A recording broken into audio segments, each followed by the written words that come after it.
Most people read great literature wrong. The problem is we've trained ourselves to consume content at a speed that would have been unimaginable just decades ago. Consider just 1 hour of Instagram Reels, which is a conservative estimate for most people, which take that as you will. And let's just say the average length of a video you're watching is 45 seconds, which again is probably longer than what is normal. That's 80 videos just in 1 hour, which again is a very conservative number for the amount of videos we're watching while doom scrolling. But to use this as an example, that's 80 complete narratives, 80 punchlines, 80 emotional arcs, each one finished, rewarded, and immediately replaced. That's not just a lot of content, that's 80 repetitions of the same neurological loop.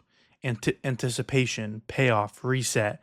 You're not passively watching videos, you're actively training your brain to expect the dopamine hit every 45 seconds. This behavior should be our enemy, and no matter what, we can't let this habit carry over while reading great literature. But in a lot of ways, we already have. We're reading great books only to reach the final page, only to say we've read a book everyone wants to say they've read. We set yearly reading goals of reading hundreds of books a year, which is insane. And we no longer care about the wisdom within the book that will change how we think and how we live our lives. All we care about is completing the loop. So, what is the solution to this problem when reading great literature? For me, the fix for this is what I do after I finish reading a great book. An example of this is I recently read Lonesome Dove by Larry McMurtry, which I easily classify as a great book. I read the final page and closed the book thinking about the amazing experience I had, how much I adored the characters and resonated with the themes. Then I asked myself the wrong question, which was, what should I read next? And I got up from my chair, browsed my bookshelf, looked what was on my TBR, and picked out a new book, spending no more time thinking about Lonesome Dove and immediately diving into my next read. This is not what we should be doing when reading great books, and because a great book deserves thought, and you can't know what you think about something until you write about it, until you put pen to paper. So instead of picking up a new book off my shelf, what I should have done was put pen to paper. A great book demands work of the reader. A great book demands far more time than it takes to reach the final page, because the final page of a great book is irrelevant. We don't want to get in the trap of only reading great works of literature. Instead, let us soak up every last drop of life a book has to offer and live through it, which I'm a firm believer that we can't really do without knowing what we think about the book. And we can't know what we think about the book until we put pen to paper. But let's get a little bit practical. What should you write about when you're done reading a great book? I will give you a look into my practice, but it's important for you to understand that what works for me might not work for you. So I encourage you not to take my process as prescription and experiment for yourself. Feel free to build off my process and add any elements that best suit your style of thinking and take away those that don't. With that said, and you now know not to take my process as prescription, but to build off it, use it as inspiration.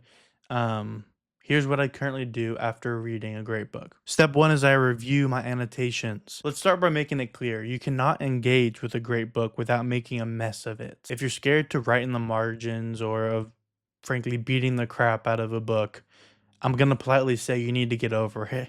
Think of it this way: a messy book is a tribute to the author. It's a sign you're engaging deeply with the book. I will have a video in the future about my annotation process, and how I think about it. But for now, I'll assume you have a messy book in your hands full of annotations. During the first part of my process, I'm flipping back through the book and I'm reviewing what stood out to me during my first reading. And while I'm reading, I'm always dog earing the pages that have my annotations on them, so it's easier to review. So I'm thinking, what will be useful to me in the future, and how can I best look at these later. So here's Anna Karenina by Tolstoy with a bunch of dog ears. I don't know if you can see that. See if we'll focus, focus, focus, focus. It's not going to focus, but you get the idea. So, and then step two is to filter. While I'm reviewing the book, I'm deciding which annotations fit into any of these following three buckets. Bucket one is ideas I want to write about. So this is the bucket we're going to be looking at today. Bucket two is ideas that I want to save directly into my note taking system or I use as a permanent note, which again we'll look at in another video.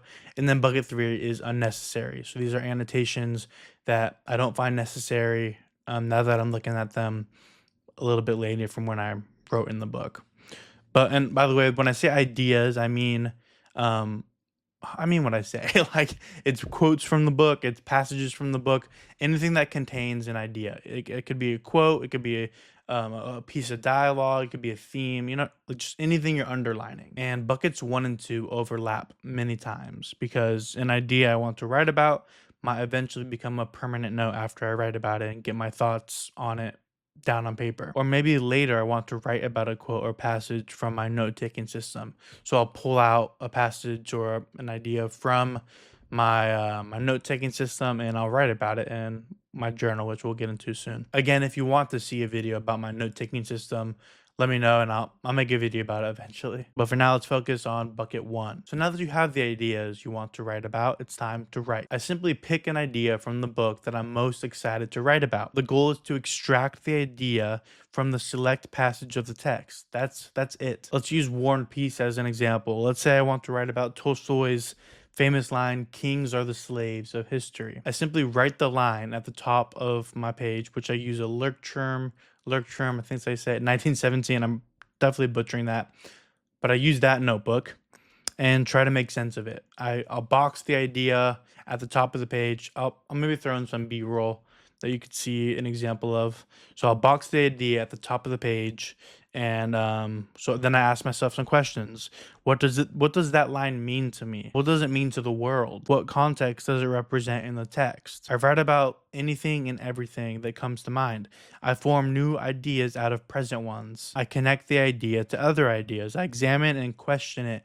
I phrase it in my own words. The goal is to just break it apart and then reconstruct it in a way that makes sense to you. So yeah, that's basically it. Just write about an idea from a book and just make a mess of it. Try and understand it. Connect it to other ideas. What does it remind you of? Ask yourself these sort of questions and write about it. This is the notebook I use for my ideas. It's a Lurkterm. Oh my god, I'm butchering that name. Yeah, and I also have like a little scrap piece of paper within the notebook that basically just has ideas that I want to eventually write about. So if I'm reading a book about an idea that excites me, I'll just jot it down there, just the basic premise of the idea, and that way I have it for later writing. I have the grid paper. I kind of like it because I don't know, you can just make a mess of it. You don't have to write within the ruled lines or anything like that. And so since kings are the slaves of history is a very short like idea that I can fit at the top of the page. If I have a passage longer than that, what I'll try to do is I won't rewrite it. Instead, I put the page number in the top right corner of the page, and then obviously where the page is from. So let's say Lonesome Dove, so I can reference it later. And then I package the idea into my own words, and then that becomes the header of the page. So this takes a bit more work, but it's honestly better for you because you're putting the idea into your own words.